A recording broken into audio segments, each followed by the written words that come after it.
Hi everyone, and welcome to one of my 4 summer staycation hair tutorials. As you know, it's COVID. We've either cancelled our holidays abroad or we've resigned ourselves to the fact that we're staying at home and travelling within our own countries. So what I've done is created 4 different hairstyles that are really quick and easy for you to do and make you feel like you're still on holiday, and throw on that sort of fake tan and away you go. Don't forget, if you love this video, go and subscribe to my channel to see more. This look is not only easy to do, but also great for improving the condition of your hair at the same time. Putting your hair up when it's freshly washed and towel dried is a regular holiday moment, but have you tried doing it with conditioner and oils in your hair too? These 2 products double up as styling products also. Start by brushing your hair through and then parting it down the middle. Add your favourite conditioner to your hair.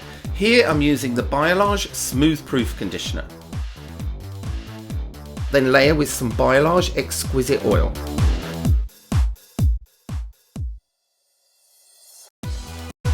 And using a comb, pull all your hair back into a ponytail around the middle of the back of the head. Secure the ponytail with an elastic. Take the ponytail hair and twist quite tight, taking the twisted hair upwards and then around to create a kind of donut shape, but leaving the ends hanging out.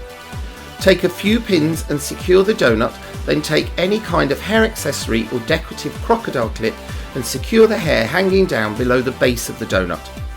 I've used a London Get a Grip metal hair slide here. For any flyaways, just add a bit more conditioner. This look works for a night out or for a dinner and is simple to do whether you're abroad or on a staycation. The conditioner and oil are also giving your hair some extra conditioning, which is perfect if your hair has been a little dry of late or it's gotten sunlightened and feels a little dry. And there you have the healthy hair up. Gorgeous. Thanks for watching, and remember to press that little subscribe button if you want to see more of my gorgeous hair tutorials.